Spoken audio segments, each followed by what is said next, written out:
করার জন্য। তো উনি নিজের জন্য টিকিট কাটছে ফার্স্ট ক্লাসে, চাকরের জন্য টিকিট কেটেছে থার্ড ক্লাসে। থার্ড ক্লাসের টিকিট কেটে ট্রেন যখন আসছে উনি বললেন, আমার কম্পার্টমেন্টে লাগেজ ব্যাগেজ উঠিয়ে দে। তো চাকর উঠিয়ে দিয়েছে, ওর হাতে থার্ড ক্লাসের টিকিটটা ধরায় দিয়ে বলল, তোর জন্য থার্ড ক্লাস, অমুক কম্পার্টমেন্ট, অত নাম্বার, ওখানে যা।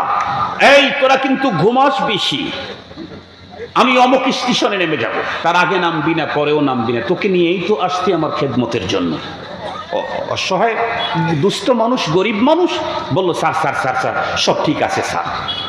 উঠে গেল সে থার্ড ক্লাসে। আল্লাহর বান্দা বড় লোক উঠলো ফার্স্ট ক্লাসে, পথ চলা শুরু করলো। একটু যেতে না যেতেই আল্লাহর কুদরতের ফায়সালা, আল্লাহর বান্দার পাতলা পায়খানার বমি শুরু হয়ে গেল। ট্রেনের ভিতরে পাতলা পায়খানা, বমি বাড়তেছে, আরো বাড়তেছে, ভিতরে কোনো চিকিৎসার ব্যবস্থা নেই। দেখতে দেখতে নার্ভাস হয়ে গেল, পানি শূন্যতা দেখা দিল। ট্রেনের কর্মকর্তারা চিন্তা করলো তার টিকিট দেখে অনেক দূর, আরো কয়েক ঘন্টা লাগবে, এতক্ষণ পর্যন্ত যদি তার পাতলা পায়খানা আর বমি বন্ধ না হয় লোকটা মরে যেতে পারে। সঙ্গত কারণে তারা সিদ্ধান্ত নিল সামনের স্টেশন আসতে তাকে আমরা নামিয়ে দেব, তার সাথে কেউ নেই। নামিয়ে দিলে তাহলে ওখানে যারা থাকবে তারা কেউ না কেউ তার চিকিৎসা করবে। ঠিক তাই করা হলো, আল্লাহর বান্দাকে এক স্টেশনে নামায় দিল। চাকরের কোনো খবর নাই, কারণ চাকর তো সজাগ, স্যার বলছেন অমুক স্টেশন, সে তো আরো 10 ঘন্টা পরে। নামায় যখন দিল ততক্ষণে আল্লাহর বান্দা পায়খানা আর বমি করতে করতে তার আওয়াজ করার যোগ্যতাও হারিয়ে ফেলছে। হাকিমুল উম্মত মুজাদ্দিদুল মিল্লাত আশরাফ আলী থানভী রাহমাতুল্লাহি আলাইহি লেখেন, যেই স্টেশনের ভিতরে এই ভদ্রলোক মুসলমানকে নামিয়ে দেওয়া হলো সেই স্টেশন, ওই এরিয়া হলো হিন্দু অধ্যুষিত এরিয়া ইন্ডিয়ার। সেখানে মুসলমান নাই বললেই চলে, শতকরা 99% বন্ধুরা আমার হিন্দু ওই এলাকায় বাস করে। যখন ট্রেনটা চলে গেল, যারা এখান থেকে সফরে যাবার তারা ট্রেনে উঠে চলে গেল, যারা এই স্টেশনে নেমেছে তারা প্রত্যেকে নিজ নিজ গন্তব্যের দিকে রওনা করলো। ওই স্টেশনের ভিতরে একজন কুলি দাঁড়িয়ে দাঁড়িয়ে দেখতেছিল, আহারে টোটাল প্ল্যাটফর্মের কোনো জায়গায় একজন মানুষ নাই, পুরা খালি হয়ে গেছে, কিন্তু একটা লোক কর্নারে এক জায়গায় শোয়া দেখা যায়। আল্লাহর বান্দা হাঁটি হাঁটি পা পা করে আগায় গেল, গিয়ে দেখে তার মুখ দিয়ে যেমন পড়তেছে পিছনের রাস্তা দিয়েও তেমন পাতলা পায়খানা বের হচ্ছে। লোকটা ছিল কুলি, ছিল হিন্দু। ও চিন্তা করলো এই লোকটাকে একটু চিকিৎসা দিয়ে যদি জিন্দা করা যায় তাহলে তো অনেক ভালো হবে, পুণ্য হবে। আল্লাহর বান্দা এই ভদ্রলোককে চিকিৎসা দেওয়ার জন্য মনস্থ করলো। হিন্দু হওয়ার কারণে ওর মাথার ভিতরে ঢুকলো আমি তাকে চিকিৎসা দিতে যাব, তার আগে তো কনফার্ম হওয়া দরকার সে কি হিন্দু না মুসলিম। কারণ সে যদি মুসলিম হয় তাহলে তো আমাদের জাত শত্রু, তাকে চিকিৎসা দিয়ে মারার দরকার নাই। কারণ আজও ইন্ডিয়ার ভিতরে আজও জ্বলন্ত মুসলমানদের, জীবন্ত মুসলমানদেরকে ধরে কতল করা হয়, হত্যা করা হয়, মায়ের পেট পর্যন্ত চিরে বাচ্চা বের করা হয়। আজও মাঝে মাঝে আজও আগুন লাগায় দেওয়া হয়। এ কারণে হিন্দু চিন্তা করলো আগে দেখি লোকটি আমার মাযহাবের কিনা, আমার ধর্মের কিনা। হাঁটি হাঁটি পা পা করে আক্রান্ত লোকটার কাছে গিয়ে কেমনে জিজ্ঞাসা করবে, কারণ চেহারার ভিতরে তো কোনো চিহ্ন নাই। ওই যে কবির কবিতার কথা মনে পড়ে গেল, চল রহি হ্যায় এক মুসলমান সাথ উসকি বৈরাগী, है नहीं मुस्लिम की दर ही है दरी बैराग की, सब लोगों ने दे रहा है बैरागी को अस्सलाम, ऐ मुसलमान क्या तुम्हें फिर भी शर्म आता नहीं। আমরা তো এমন মুসলিম, আমাদের চেহারা দেখলে বুঝার কায়দা নাই আমি মুসলিম না মুসলিম। কথা বলেন, কথা বলেন। পোশাক দেখলেও বুঝার কায়দা নাই আমি মুসলিম না অমুসলিম।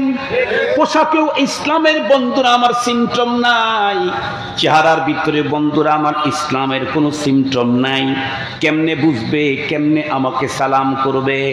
খুব ভালো করে বুঝবেন, ওই ভদ্রলোকটা ছিল এমন কন্ডিশনের, পোশাক দেখে বোঝা যাচ্ছে না বন্ধুরা আমার, চেহারা দেখেও বোঝা যাচ্ছে না, কিন্তু ওই কুলি বড় চালাক হিন্দু। ও চিন্তা করলো চেহারা আর পোশাক দেখে যদিও না বোঝা যায়, ওর নাম জিজ্ঞাসা করলে বোঝা যাবে হিন্দু না মুসলিম। এই জন্য জিজ্ঞাসা করলো, ভাই তোমার নাম কি? ও আসলে মূলত জানতে চায় হিন্দু না মুসলিম। এই কথা তো আর জিজ্ঞাসা করা যায় না, ভাই তুমি মুসলিম না হিন্দু। নাম যখন জিজ্ঞাসা করছে, আল্লাহর বান্দা এতটাই আস্তে বলেছে যে এই শব্দ ওই কুলির কান পর্যন্ত যায় নাই। কুলি তখন নিজের কানটা আক্রান্ত ব্যক্তির মুখের কাছে লাগায় দিয়া আবারও জিজ্ঞাসা করে, বলো তোমার নাম কি?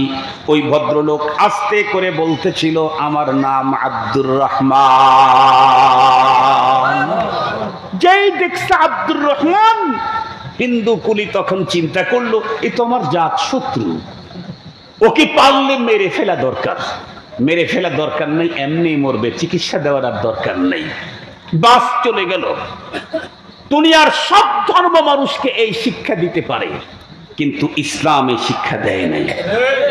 ইসলাম তো শিক্ষা দিয়েছে ইতর প্রাণী কুকুরকে ওয়ান টাইম পানি পান করানোর কারণে প্রতিটা নারীর জন্য আল্লাহ জান্নাতের ফয়সালা করে দিয়েছে। এটা ইসলামের শিক্ষা।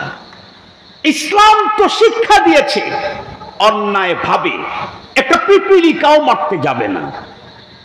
খুব ভালো করে বুঝবেন ইসলামের নীতি কি তা জানেন?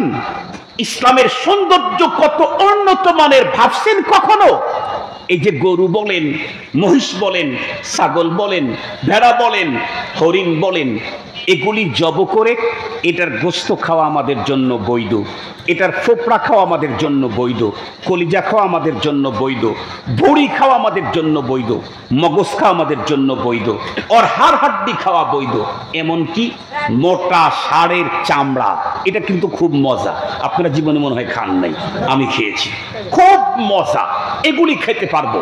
কিন্তু ইসলাম সৌন্দর্য হলো সিস্টেম দিয়েছে, গরুর শরীর থেকে দুধ বের করে তুমি খাবে হালাল, গরুটাকে তুমি জব করে তার চামড়া থেকে শুরু করে ভুঁড়ি পর্যন্ত খাবে হালাল। তবে মনে রেখো, জব করতে গিয়ে তোমাকে নীতিমালা মানতে হবে। সেটি হলো ধারালো অস্ত্র দিয়ে কষ্ট কম হয় মতো করে জব করতে হবে। ভোঁতা ছুরি দিয়ে ঘষতে থাকবে, কষ্ট দিয়ে জব করবে, এই অধিকার তোমাকে দেওয়া হয় না। একটু ভাবলেন কি বিষয়টা? একটু ভাবলেন কি ইসলামের সৌন্দর্য কত চমৎকার? ইসলাম কি নীতিমালা আমাদেরকে দিয়েছেন? গোস্ত খাও, জব করো, হাড্ডি খাও, সব খাও, কিন্তু জব করতে কষ্ট দিবা এ পারমিশন। আর একটু জোরে বলেন। ইসলাম এত মজার জিনিস। হিন্দু যখন দেখলো যে এ তো মুসলিম, তখন ওখান থেকে চলে গেল, এটা মরে যায় তাই ভালো। দেখতে দেখতে কিছুক্ষণ পরে আল্লাহর বান্দা দুনিয়া থেকে বিদায় নিল। তার যে গোলাম আছে, চাকর আছে, কাজের ছেলে, সে 7-8 ঘন্টা পরে নির্ধারিত স্টেশনে নেমে স্যারকে খোঁজে, স্যারকে পায় না। পায় না তো পায় না, হারাইছে তো হারিয়েই গেছে। ওই যে ভদ্রলোকের লাশ পড়ে আছে, 1-2জন করে লোক বন্ধুরা আমার তাদের চোখে যখন পড়লো, তারা তাকায় দেখলো কিরে একজন মানুষের নিথর দেহ এখানে পড়ে আছে, তাহলে লোকটা তো মরা। এখন অবশ্যই তাকে মানুষ বন্ধুরা আমার যে কোনোভাবে সমাধি তো কিছু করা লাগবে, সমাধান তো যেতেই হবে। ওখানে হিন্দুরা জমা হয়ে গেল। হিন্দুরা বলল আমরা এই লোকটাকে উঠায় এনে চিতায় পোড়ায় দেব। সাথে সাথে একদল মুসলমানও সেখানে ঢুকে পড়ল। তারা বলল না, আল্লাহর বান্দাকে যতক্ষণ পর্যন্ত হিন্দু প্রমাণিত না হবে আমরা চিতায় নিয়ে পোড়াতে দেব না। সহিহ হাদিসের বর্ণনায় তো এসেছে, কুল্লু মাউলুদিন ইউলাদু আলাল ফিতরা, পৃথিবীর প্রতিটি মানুষ জন্মগত মুসলিম। সুবহানাল্লাহ বলেন, সুবহানাল্লাহ। পৃথিবীর প্রতিটি মানুষ জন্মগত মুসলিম, হিন্দুর ঘরে যেই শিশুটা জন্ম নিল সেও ফিতরতে ইসলামের উপরে জন্ম নেয়, বৌদ্ধের ঘরে যেই সন্তান জন্ম নেয় সে ফিতরতে ইসলামের উপরে জন্ম নেয়। নবীজি বলেন ফাআবাওয়াহু ইউহাব্বিদানিহি আও ইউনাসসিরানিহি আও ইউমাজ্জিসানিহি। এটা তর্জমা শোনাবার প্রয়োজন নাই। তো এই মুসলমান বলল হিন্দু প্রমাণ না হওয়া পর্যন্ত একজন মানুষকে মুসলমান হিসেবে ধরেই আমরা তাকে জানাজা করায় দেব। হিন্দু মুসলিম বন্ধুরা আমার বাকবিতণ্ডা শুরু হয়ে গেল। এক পর্যায়ে হাতাহাতির পালা। ওরা বলতেছে আমরা নিয়ে যাব কেন? হিন্দু অধ্যুষিত এরিয়ার ভিতরে অপরিচিত লাশ পাওয়া গেছে, হিন্দু বলে বিবেচিত হবে। মুসলিম বলে আমরা তোদের হাতে ছেড়ে দিতে পারি না। শুধুমাত্র কেবলমাত্র হিন্দু অধ্যুষিত এরিয়ায় পরিচয়বিহীন একজন মানুষের লাশ পাওয়া গেলে তাকে হিন্দু হিসাবে আমরা কখনোই তোদের হাতে ছেড়ে দেব না। কারণ এখানে তো দূর দূর থেকে লোকজন নামে, এটা হলো স্টেশন। হতে পারে আমার কোনো মুসলিম ভাই এখানে মারা গেছে, তাকে তুমি আগুনে পোড়াবার কে? এক পর্যায়ে বাকযুদ্ধ থেকে হাতাহাতি যখন শুরু হবে, ওই যে কুলির কথা মনে আছে নাকি? ওই কুলি তখন দৌড়ে এসে মুসলমান হিন্দুদের দুই গ্রুপের মাঝখানে দাঁড়িয়ে বলল শান্ত হও, এই লোকের পরিচয় আমার কাছে আছে। হিন্দুরা তখন অবাক হয়ে গেল, জিজ্ঞাসা করে তুই আবার এখন কি বলতে চাস? সে বলে ছেড়ে দাও, এই লোকটাকে ছেড়ে দাও। মুসলমান নিয়ে তাদের ধর্ম মতে তাকে যা করার করুক, তোমরা এখান থেকে চলে যাও। বলে কেন? কারণ হলো এই লোকটার মৃত্যুর আগ মুহূর্তে আমি তার কাছে এসেছিলাম তাকে সেবা দেওয়ার নিয়তে, কিন্তু যখন চিনতে পারতেছিলাম না হিন্দু না মুসলিম, তখন আমি ওর নাম জিজ্ঞাসা করেছিলাম। ও তখন ওর জবান দিয়ে যেই নামটা উচ্চারণ করেছে, এই নামের পৃথিবীতে একজন হিন্দু পাবা না, সেটি হলো আব্দুর রহমান। হাকিমুল উম্মত মুজাদ্দিদুল মিল্লাত আশরাফ আলী থানভী রাহমাতুল্লাহি আলাইহি বলেন, একটু ভাবো, এই লোকের বাবা যদি তার সন্তানের হক আদায় করে আব্দুর রহমান নামটা যদি না রাখতো, যদি বল্টু সেন্টু নাম রাখতো, আর সে যদি ওই নামটাই বলতো, তাহলে মুসলমান হওয়ার পরেও লোকটাকে হিন্দুরা বন্ধুরা আমার চিতায় নিয়ে পোড়ায় দিত কিনা? এই মুহূর্তে চিতার আগুন থেকে লোকটাকে রক্ষা করলো তার পিতামাতার সুন্দর নাম রাখার কারণে।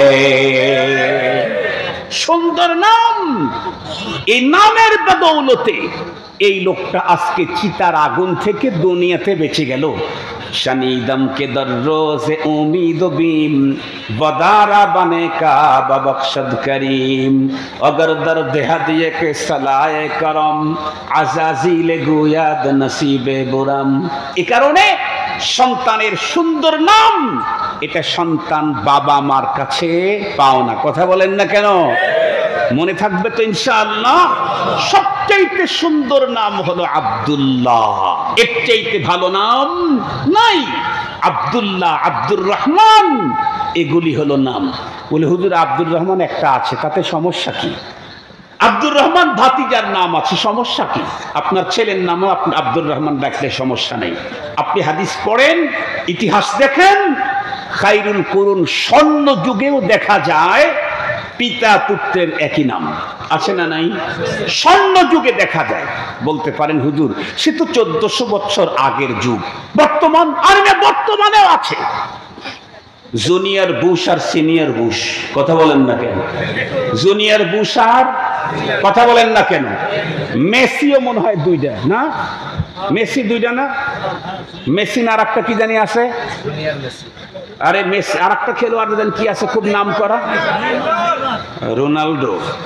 মেসি আর একটা কি জানি আছে, এই একই নামের দুইজন, একজন সিনিয়র একজন জুনিয়র। এই যুগেও পিতা পুত্রের একই নাম হতে পারে। মুহতারাম হাজিরিন, আব্দুল্লাহ এতই সুন্দর নাম, এক গ্রামের সবার নাম যদি আব্দুল্লাহ হয় তাতেও ইজ্জত কমার কোনো সুযোগ নাই। এজন্য আর তাছাড়া আপনার কাছে যদি না থাকে উলামায়ে কেরামের কাছে আগের থেকেই যান। বাচ্চা হবে স্ত্রী, আগেই যান, হুজুর আমাকে একটা সুন্দর নাম দেন। যদি ছেলে হয় তাহলে কি রাখবো, যদি মেয়ে হয় তাহলে কি রাখবো। কেন? এটা সন্তান আগামী দিনেও আসতেছে, ওর পাওনা আমার জিম্মায়। আমি যদি ওর পাওনা আদায় না করি, আমার বার্ধক্যতায় আমার ছেলে আমার পাওনা আদায় করবে না। এটাই স্বাভাবিক।